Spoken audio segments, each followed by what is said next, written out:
এক মৃত নারীকে কবর কেন গ্রহণ করেনি? কি এমন কাজ করেছিল? বর্তমান সময়েও কি এমন পাপ ঘটছে?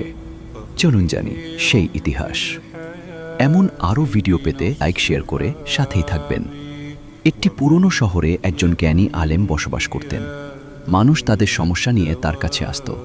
একদিন এক নারী তার কাছে এলো। তার অবস্থা খুবই খারাপ ছিল।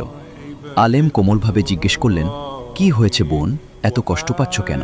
নারী কাঁপা কণ্ঠে বলল, হুজুর, একজন মহিলা ছিলেন যিনি আমাকে জীবনে অনেক সাহায্য করেছিলেন। তিনি গতকাল মারা গেছেন। যখন তাকে দাফন করা হলো, মাটি তাকে বাইরে ফেলে দিল। সবাই স্তব্ধ হয়ে গেল।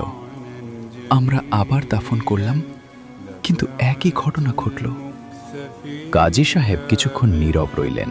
তারপর বললেন, কোনো নেককার মানুষের কবরের একটু মাটি এনে তার কবরে দাও। নারী ঠিক তাই করল। এবার দাফন ঠিকভাবে সম্পন্ন হল। আলেম সেই নারীকে ডেকে বললেন, সত্যটা বলো, ওই মহিলা কেমন ছিল? নারী কান্নায় ভেঙে পড়ল।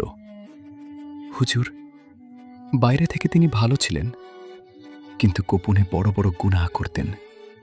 নন মাহরম পুরুষদের সাথে অবৈধ সম্পর্ক রাখতেন, আর সেই গুনাহ থেকে সন্তান জন্মালে তাদের হত্যা করতেন।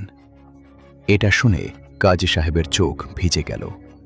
তিনি বললেন, মানুষের কাছে গুনাহ লুকানো যায়, কিন্তু আল্লাহর কাছে কখনোই না। আল্লাহ সব গোপন বিষয় জানেন।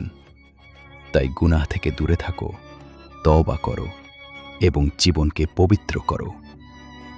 আমিন।